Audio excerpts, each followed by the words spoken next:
When Washington, President Joe Biden urges people to pray for Pope Francis, the president made the remarks last night during a reception at the White House, where he hosted another religious leader.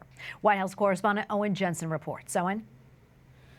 Tracy, President Joe Biden called for prayers for the Pope while he was speaking to members of the Orthodox Church who were here at the White House celebrating the Greek Independence Day.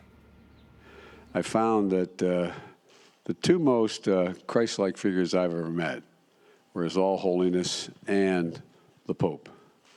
And they're friends. They've talked. The Pope has talked to me about the friendship. And the Pope is ill now, so say an extra prayer for him. But he still wonders why, as a Roman Catholic, I bless myself this way. President Joe Biden referring there to Eastern Christians who make the sign of the cross from right to left.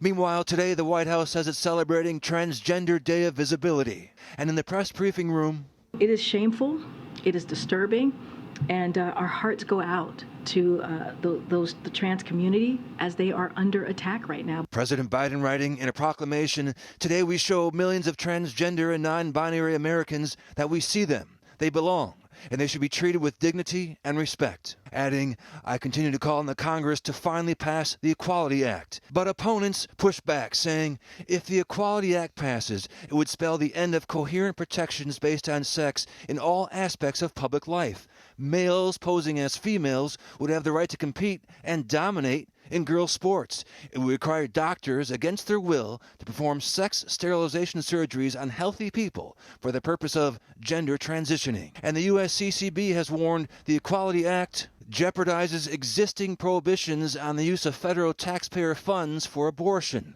likely pressuring or even mandating the performance of abortions by healthcare providers in violation of their consciences, and ultimately ending more human lives. And overseas, Vice President Kamala Harris continues her Africa trip, today Tanzania, pushing to strengthen democracy. The Vice President announced $560 million in U.S. assistance for Tanzania.